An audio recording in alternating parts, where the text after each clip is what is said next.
नई Delhi railway station पर train अभी पहुंचने वाली थी। धीरे धीरे ट्रेन प्लेटफॉर्म की ओर बढ़ रही थी। दीपाली जी अपना सामान समेटकर आगे बढ़ रही थी, तभी उनके बेटे अक्षत ने उन्हें रोका।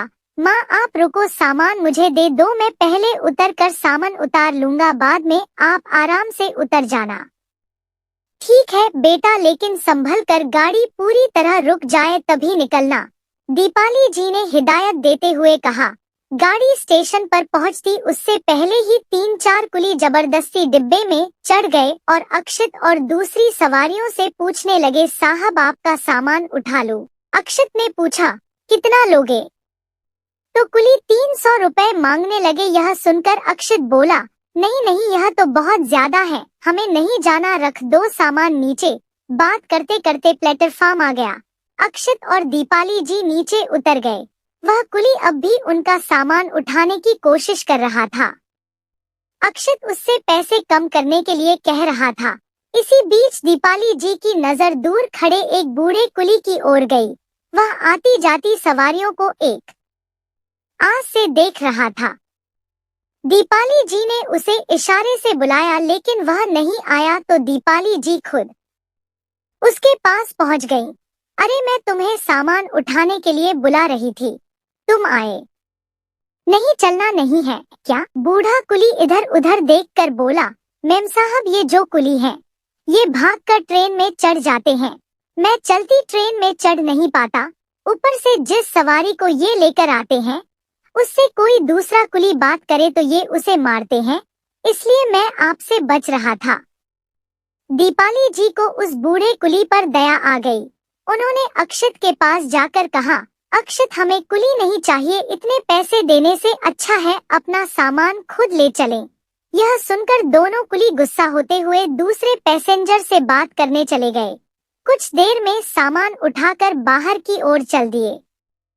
तभी दीपाली जी उस बूढ़े कुली के पास गईं और बोली, वो दोनों चले गए हैं, आप बताइए इतने सामान का कितना पैसा लेंगे? बूढ़े कुली की आंखों में आंसू छलक आए। वह बोला, मेम साहब, जो चाहे दे दीजिएगा, मुझे बूढ़ा समझकर कोई सामान नहीं उठाने देता।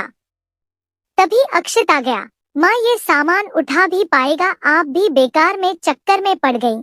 अच्छा भला 200 में तय हो रहा था।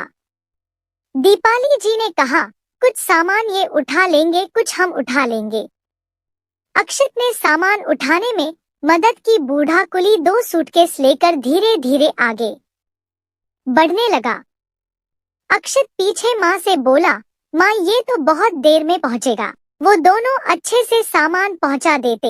यह सुनकर दीपाली जी बोली, बेटा, कभी कभी किसी की मदद के लिए कुछ कष्ट उठाना पड़े तो उठा लेना चाहिए।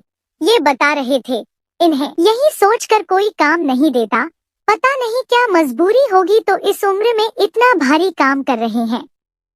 धीरे धीरे वे बाहर टैक्सी स्टैंड तक पहुंच गए। अक्षत ने पूछा, बाबा, कितने पैसे हुए? यह सुनकर बूढ़ा कुली बोला, साहब, जो ठीक समझो दे दो।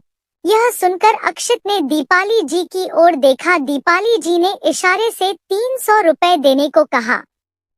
अक्षत ने बेमन से 300 रुपए दे दिए। रुपए देखकर बूढ़ा कुली बोला, साहब, ये तो बहुत ज्यादा है, आपने भी तो सामान उठाया है, कम दे दीजिए। दीपाली जी ने बूढ़े कुली से पूछा, बाबा, आज कितने पैसे कमाए आपने? तब बूढ़ा कुली बोला, मेम साहब, बस एक ही सवारी मिली थी, 100 रुपए कमाए हैं। दीपाली जी ने कहा, आप ये पैसे रख लो और घर जाकर आराम करो, रात होने को है। यह सुनकर बूढ़े आदमी ने चुपचाप पैसे जेब में रख लिए। दीपाली जी ने फिर पूछा, आप इतना भारी काम करते हैं, आपके बेटे काम नहीं करते? बूढ़ा कुली यह सुनकर रोने लगा, फिर आंसू पोंछकर बोला, मेरा जवान बेटा।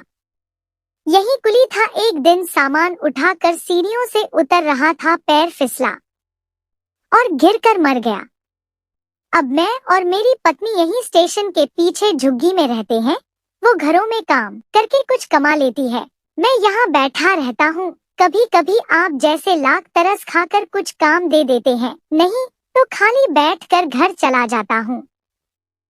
बूढ़े कुली की बात सुनकर अक्षित और दीपाली जी दोनों आश्चर्यचकित रह गए। वह बूढ़ा कुली अपने आंसू पोंछते हुए हाथ जोड़कर धन्यवाद कर धीरे धीरे स्टेशन के पीछे बनी झुग्गियों की ओर चलने लगा। कैब में बैठे बैठे अक्षित और दीपाली जी दोनों अपने अपने विचारों में खोए थे। घर पहुंचकर अक्षित ने बोला, माँ आप सही कह रही थी, हमें ऐसे लोगों की मदद करनी चाहिए। दीपाली जी बोली, वो चाहते तो स्टेशन के बाहर बैठकर भीख भी मांग सकते थे, लेकिन उन्होंने मेहनत का रास्ता चुना। मैंने उनकी हालत देखकर ही तुम्हें 300 रुपए देने के लिए कहा था। तुम्हारे और हमारे लिए 500 रुपए का मतलब एक पिज्जा हो सकता है, लेकिन एक बेसहारा बूढ़े माता पिता के लिए वो 500 रुपए 3 दिन का भोजन हो सकते हैं। मैं कहीं भी सामान खरीदती हूँ तो ये ध्यान देती हूँ कि ऐसे व्यक्ति से लूं जो मजबूर हो, और मैं मोलभाव भी नहीं करती। माँ की बातें सुन और उस बूढ़े आदमी की मजबूरी जानकर अक्षित की आंखें भी नम हो गई थी। उसने कहा, माँ जब इनके हाथ पैर नहीं चलेंगे तब क्या होगा? दीपाली जी ने समझाते हुए कहा, बेटा वो तो पता नहीं, लेकिन ईश्वर सबका ध्यान रखता है। हम जरा से दुहक में दुहकी हो जाते हैं। इनके तो पूरे जीवन से सुख ही चला गया।